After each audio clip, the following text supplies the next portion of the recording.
Hello and welcome to चौचक अड्डा। दोस्तों, हम इस वीडियो सीरीज़ में हिस्ट्री के क्वेश्चंस और हिस्ट्री के बारे में जानेंगे। मैं पहले भी हिस्ट्री की 2-4 वीडियोस लाया हूँ, पर ये उससे अलग हैं, क्योंकि आपने सुना होगा कि यूपी सब इंस्पेक्टर में लगभग 9,000 से 10,000 वैकेंसीज़ आने वाली हैं। वहीं साथ ही दिल्ली पुलिस कांस्टेबल की लगभग 5,500 वैकेंसीज़ आई हैं तथा डिफेंस एग्ज़ाम्स में भी काफ़ी वैकेंसीज़ आ रही हैं। तो इस वीडियो के माध्यम से अगर आप तैयारी करते हो तो जैसा कि आपने एनालिसिस किया होगा और साथ ही हमने भी एनालिसिस किया है कि हर पेपर में लगभग 5 से 10 क्वेश्चन हिस्ट्री से होते हैं। तो अगर आप 10 क्वेश्चन लगभग तैयार कर लेते हैं तो आपके अच्छे मार्क्स बन सकते हैं। किसी भी पेपर को क्वालिफाई करने में ये हिस्ट्री मदद कर सकता है। हमारे चैनल पर और भी सब्जेक्ट से रिलेटेड वीडियोस अपलोड हो रहे हैं, तो पढ़ते चलिए, बढ़ते चलिए। तो दोस्तों, ये हिस्ट्री सीरीज़ का पहला वीडियो है। आइए शुरू करते हैं।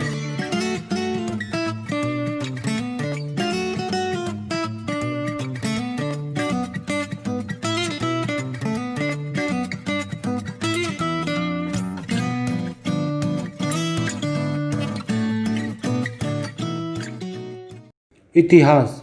मानव विकास के क्रमिक अध्ययन को इतिहास कहा जाता है। भारत की पहली इतिहास की पुस्तक राजतरंगिणी है, जो कल्हण द्वारा संस्कृत भाषा में लिखी गई। विश्व की पहली इतिहास की पुस्तक हिस्टोरिका है, जो ग्रीक भाषा में हेरोडोटस द्वारा लिखी गई। हेरोडोटस को फादर ऑफ हिस्ट्री भी कहा जाता है। इतिहास लिखने वाले को इतिहासकार कहते हैं। इतिहास अभिलेखों, साक्ष्यों, सिक्कों के आधार पर लिखा जाता है। अभिलेखों की शुरुआत भारत में अशोक ने किया। अभिलेखों के अध्ययन को एपिग्राफी कहते हैं। अब आप देख सकते हैं कि हिस्ट्री में कई टर्म्स आते हैं, जैसे BC, AD, CE और BCE। तो BC का मतलब होता है बिफोर क्राइस्ट, AD का मतलब होता है Anno Domini, after the birth of Christ, CE का मतलब होता है कॉमन एरा और BCE का मतलब होता है बिफोर कॉमन एरा। आगे चलते हैं तो आगे आप देखेंगे पाषाण युग। पाषाण युग में मानव केवल पत्थर के औजार का प्रयोग करता था। पाषाण युग को 3 भाग में डिवाइड करते हैं: पूरा पाषाण काल, मध्य पाषाण काल और नवपाषाण काल। पूरा पाषाण काल में जो मानव था वो खानाबदोश जीवन जीता था, खाद्य संग्राहक की भूमिका में रहता था, शिकार करता था और इस काल में मानव आग से परिचित हो गया था, हालांकि उसका पूरी तरीके से प्रयोग नहीं कर पाया था। अब मध्य पाषाण में आते हैं दोस्तों। मध्य पाषाण काल में मानव छोटे और खुद के स्वयं द्वारा निर्मित औजार का प्रयोग करने लग गया था, हड्डियों के औजार का प्रयोग करने लग गया था, गुफा की खोज कर ली, चित्रकला जो दीवार पे वॉल पेंटिंग होती है उस तरीके से, जैसे भीमबेटका में गुफा में मिला है। उसके बाद पशुपालन की शुरुआत मध्य पाषाण काल से हो गई थी। पहला पालतू जानवर कुत्ता था। नवपाषाण काल में मानव खेती करने लग गया था। अब खेती करने से अस्थायी जीवन जीने लग गया था। अस्थायी जीवन में ग्रामीण जीवन शुरुआत हुई थी। पहिए का आविष्कार हो गया था। पहिए के आविष्कार के कारण यातायात सुलभ हो गया था। आगे आते हैं। आगे है ताम्रपाषाण काल। ताम्रपाषाण काल की विशेषता है मानव द्वारा पहली बार धातु का प्रयोग किया गया, जो कि तांबा थी, और अर्धनगरीकरण की शुरुआत ताम्रपाषाण काल से होती है। नेक्स्ट है कांस्य युग, जिसको अंग्रेजी में ब्रॉन्ज एज कहते हैं। ब्रॉन्ज एज में क्या होता है कि कॉपर और टिन, मतलब तांबा और टिन को मिलाकर ब्रॉन्ज बन जाता है। तो ब्रॉन्ज मतलब कांसा, तो इसका प्रयोग जहाँ पे होता है उसे कांस्य युग कहते हैं। पढ़ते हैं दोस्तों सिंधु घाटी सभ्यता पर। सिंधु घाटी सभ्यता को इंडस वैली सिविलाइजेशन भी कहा जाता है। इसका सिंधु घाटी सभ्यता नाम इसलिए पड़ा क्योंकि ये सिंधु नदी के किनारे बसी है। इसका एक अन्य नाम हड़प्पा सभ्यता भी है। हड़प्पा सभ्यता इसको इसलिए कहते हैं क्योंकि सबसे जो पहला शहर ढूंढा गया वो हड़प्पा था। इसका समय काल 2500 BC से लेकर 1750 BC है। अब सिंधु घाटी सभ्यता की विशेषताओं को देख लेते हैं। तो यहाँ पे भौतिक सुविधाओं का विकास काफ़ी हो चुका था। नगर प्रणाली की शुरुआत हुई। नगर जो थे वो ग्रिड पद्धति पर आधारित थे, जो जाल जैसी पद्धति होती है उस पर। आग में पकी ईंटों का प्रयोग किया जाता था मकान को बनाने के लिए, जबकि समकालीन सभ्यता जैसे रोम, मेसोपोटामिया जो थी समकालीन सभ्यता थी, उसमें धूप में पकी ईंटों का प्रयोग होता था। जो ड्रेनेज सिस्टम थी सिंधु घाटी सभ्यता की, वो विश्व में सबसे बढ़िया थी और सिंधु घाटी सभ्यता एक मातृसत्तात्मक समाज पर आधारित थी। अब आते हैं इसके प्रमुख शहरों के बारे में जानते हैं। तो हड़प्पा जो था वो रावी नदी के किनारे था, जो आज के पाकिस्तान में है।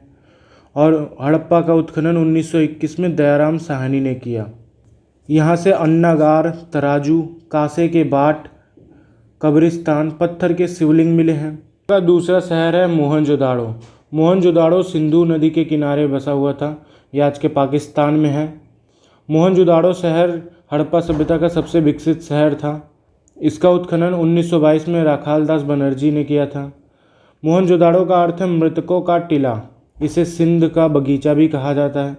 सूत, कपास, फूलदान, नर्तकी की प्रतिमा, कांसे का बना हुआ सांड, मातृदेवी की मूर्ति, पशुपतिनाथ की मुहर और एक स्नानागार मोहनजोदाड़ो से मिला है। हड़प्पा और मोहनजोदाड़ो को सिंधु घाटी सभ्यता की जुड़वा राजधानियां कहा जाता था। तीसरा शहर है चहुंदड़ो। चहुंदड़ो भी सिंधु नदी के किनारे है, जो कि आज के पाकिस्तान में है। चहुंदड़ो में चूड़ियों की फैक्ट्री मिली है, मनके बनाने की फैक्ट्री मिली है। साथ ही चहुंदड़ो को औद्योगिक शहर कहा जाता था। चौथा शहर है कालीबंगा, जो आज के राजस्थान में है। कालीबंगा काली चूड़ियों का शहर कहा जाता था। यहाँ से हवन कुंड मिला है और हल के अवशेष मिले हैं। बनावली जो था वो हिसार हरियाणा में है। यहाँ का जो ड्रेनेज सिस्टम था सबसे बेस्ट था। यहाँ पर हल के खिलौने मिले हैं, जो मिट्टी का हल होता है, ये मतलब छोटा सा, तो उसके खिलौने मिले हैं। अगला शहर है लोथल। लोथल कच्छ के रण गुजरात में है। यह शहर भोगवा नदी के तट पर था। हड़प्पा सभ्यता का यह बंदरगाह था। यहाँ से हवन कुंड, हाथी का दांत का स्केल और घोड़े की मूर्ति मिली है। अब हम हड़प्पा सभ्यता के कुछ इम्पॉर्टेंट फैक्ट्स देख लेते हैं कि हड़प्पा सभ्यता के लोग मूर्ति पूजा करते थे, जादू टोना में विश्वास करते थे, और जो लिपि थी, जैसे आज हम जो लिखते हैं वो देवनागरी लिपि कही जाती है, और मेसोपोटामिया में कीलाक्षर लिपि का प्रयोग किया जाता था। वैसे हड़प्पा सभ्यता में भाव चित्रात्मक लिपि का प्रयोग किया जाता था। जैसे आज का जो इमोजीज होते हैं, जो हम व्हाट्सएप पे या अलग जगहों पे सोशल मीडिया पे भेजते हैं, तो उस टाइप के इमोजीज टाइप के जो भाव को दर्शाते थे, उस तरीके की लिपि का प्रयोग किया जाता था। कॉटन का सर्वप्रथम जो है इस्तेमाल हड़प्पा सभ्यता में ही मिलता है। यहाँ की अर्थव्यवस्था कृषि एवं व्यापार पर आधारित थी। ग्रीक लोग सिंधु को इंडस कहते थे, जिसे भारत का नाम इंडिया पड़ा। भारत के लिए हिंदुस्तान नाम का प्रयोग सर्वप्रथम मध्यकाल के विद्वान या इतिहासकार मिन्हाज उस सिराज ने किया। सिंधुवासी जो थे वो धान, कपास, गेहूँ, जौ, मटर, चना और मसूर दाल और तथा सरसों आदि पैदा करते थे या उगाते थे। सिंधु सभ्यता के लोग Iran, Iraq, Oman, Bahrain, Afghanistan, Karnataka से व्यापार करते थे। कर्नाटक मीन्स आप समझ लो कि अब राजस्थान, ये सब से भी व्यापार था इनका, लेकिन राजस्थान उनके क्षेत्र में ही आता था, इसलिए हमने कर्नाटक कह दिया, अलग था। इन देशों से वे चांदी, तांबा, टिन, बहुमूल्य पत्थर मंगवाते थे। कर्नाटक से वे सोना मंगवाते थे या सोना का व्यापार करते थे। सिंधु घाटी सभ्यता के लोग लोहा को छोड़कर सभी धातु का प्रयोग करते थे। अब आगे बढ़ते हैं। सिंधु घाटी सभ्यता के संस्थापक कौन लोग थे? द्रविड़ प्रजाति के लोग थे। जो आज भी जो साउथ के लोग होते हैं वो द्रविड़ियन मूल के माने जाते हैं। तो सिंधु घाटी सभ्यता के संस्थापक कौन थे? द्रविड़ प्रजाति के लोग थे। सिंधु घाटी सभ्यता का पतन का कारण क्या होता है? तो इसका मूल कारण माना जाता है कि जलवायु परिवर्तन तथा उत्तराधिकारियों की कमजोरी। अब हम आगे बढ़ते हैं आर्य युग में या वैदिक युग में। इसे लौह युग भी कहा जाता है। तो वैदिक युग 1500 ईसा पूर्व BC से लेकर 600 ईसा पूर्व तक है। पहली बार लोहे की खोज तुर्की के हिटाइटिस समुदाय के लोगों द्वारा की गई। भारत में लोहे का सर्वप्रथम प्रयोग मगध साम्राज्य में 1000 ईसा पूर्व में किया गया। आर्य जो थे वो मूलतः मध्य एशिया के निवासी थे। ये मध्य एशिया से भारत आए, वो पंजाब के सप्त सिंधु क्षेत्र में आकर बस गए। मैक्स मुलर जो जर्मनी के एक विद्वान हैं ने इस बात को भाषाई आधार पर भी प्रमाणित किया। ये मध्य एशिया व ईरान या इराक से भारत आए। मध्य एशिया के एशिया माइनर में जो तुर्की वाला क्षेत्र है, वहाँ से एक बोगस कोई अभिलेख मिला। उसमें वैदिक देवताओं का उल्लेख है। आर्य स्वयं को श्रेष्ठ कहते थे, मतलब आर्य का जो मतलब होता है वो होता है श्रेष्ठ। वह भारत के मूल निवासी को दस्यु, दास या राक्षस कहते थे। भारत में भाषा प्रकार की भाषा पाई जाती हैं। चार। पहला है इंडो यूरोपियन फैमिली, जिसमें संस्कृत, हिंदी, राजस्थानी, पंजाबी या उससे जुड़ी आती हैं। दूसरा है द्रविड़ियन फैमिली, जिसमें साउथ की जो लैंग्वेजेस हैं जैसे तमिल, तेलुगु, मलयालम ये सब आती हैं। तीसरा है ऑस्ट्रो एशियाटिक फैमिली, जो आदिवासियों की जो भाषाएं हैं जैसे मुंडारी, संथाली इत्यादि। और चौथा है सीनो तिब्बतन, जो हमारे नॉर्थ ईस्ट की कुछ भाषाएं हैं। अब हम बात करेंगे वैदिक साहित्य की। तो वैदिक साहित्य में 4 प्रकार के वैदिक साहित्य हैं। पहला है वेद, दूसरा है ब्राह्मण, तीसरा है आरण्यक और चौथा है उपनिषद। वेद संस्कृत के मूल धातु विद से निकला है, जिसका अर्थ है ज्ञान। इसकी संख्या 4 है: ऋग्वेद, यजुर्वेद, सामवेद, अथर्ववेद। ऋग्वेद सबसे पुराना है, इसमें 1028 श्लोक हैं। ये 10 मंडल में बटे हुए हैं। ये सारे श्लोक महत्वपूर्ण देवताओं को समर्पित हैं।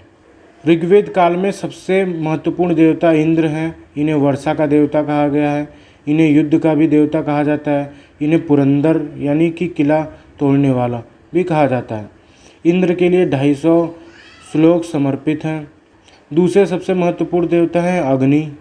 अग्नि को पथिकृत यानी कि रास्ता बनाने वाला भी कहा जाता है। वरुण तृतीय महत्वपूर्ण देवता हैं। इन्हें जल का देवता, परिवार का देवता भी और तथा नैतिकता का देवता भी कहा जाता है। सोम एक पेड़ था। आर्य इस पेड़ के रस को पीते थे, इसे सोमरस कहा जाता था। आर्य इसे विशेष उत्सव पर पीते थे। ऋग्वेद के 9वें मंडल में सारे श्लोक सोम को समर्पित हैं। ऋग्वेद की सबसे पवित्र नदी सरस्वती नदी है। इसका प्रयोग कई बार किया गया है। गंगा व यमुना नदी का वर्णन केवल एक बार किया गया है। ब्यास व सतलुज नदी की तुलना गाय व घोड़े से की गई है। अतः आर्यों के लिए सबसे महत्वपूर्ण जानवर गाय व घोड़े थे। गाय को मुद्रा के रूप में लेन देन में प्रयोग किया जाता था और नर्मदा नदी का वर्णन ऋग्वेद में नहीं मिलता है। गायत्री मंत्र ऋग्वेद के 3रे मंडल से लिया गया है।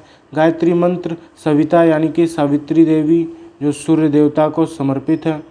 गायत्री मंत्र की रचना विश्वामित्र ने की थी। इसका वर्णन 3रे मंडल में मिलता है। 10वें मंडल को पुरुष सूक्त कहा जाता है, जिसमें वर्ण व्यवस्था के बारे में जानकारी मिलती है, तथा दशराज्य युद्ध का वर्णन 7वें मंडल में मिलता है। दूसरा जो वेद है वो है यजुर्वेद। यह एकमात्र वेद है जो गद्य व पद्य दोनों शैली में लिखा गया है। इसमें धार्मिक अनुष्ठान का वर्णन है। इसमें वास्तुशास्त्र का भी वर्णन है। तीसरा जो वेद है वह है सामवेद। सामवेद सांध्य गीतों का संग्रह है जो भगवान को खुश करने के लिए संध्या में गाया जाता है।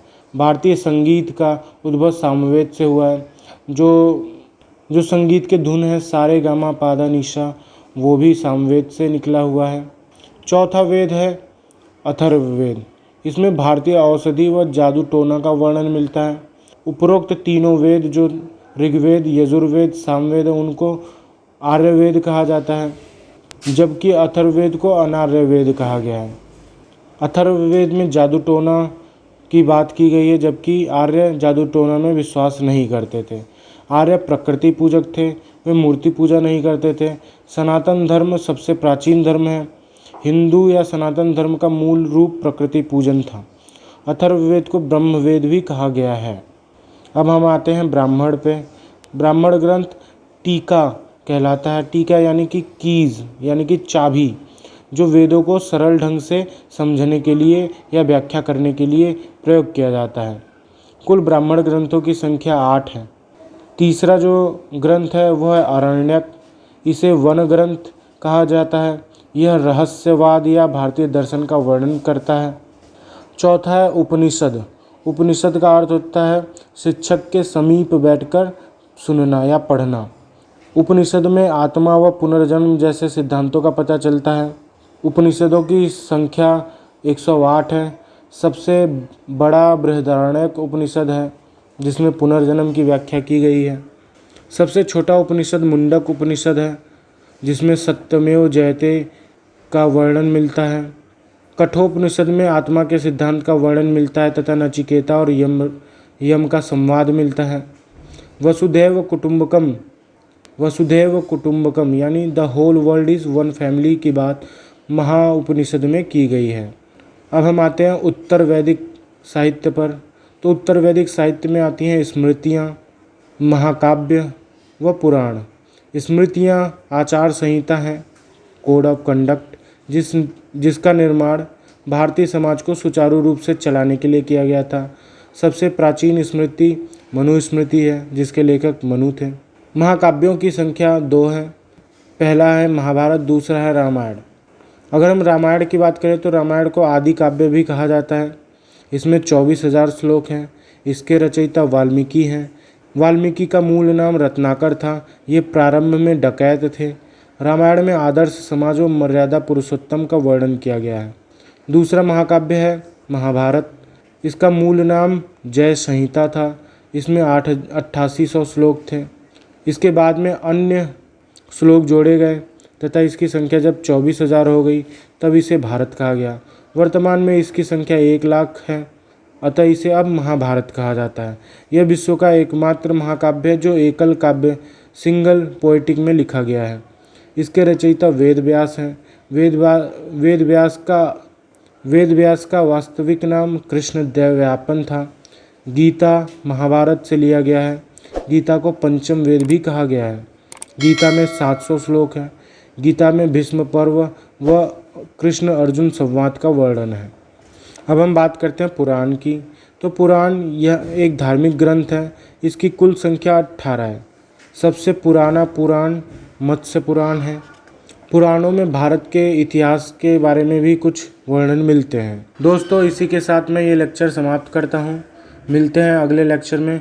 तब तक पढ़ते रहिए, मुस्कुराते रहिए, हंसते रहिए, खेलते रहिए और देखते रहिए चौचक अड्डा।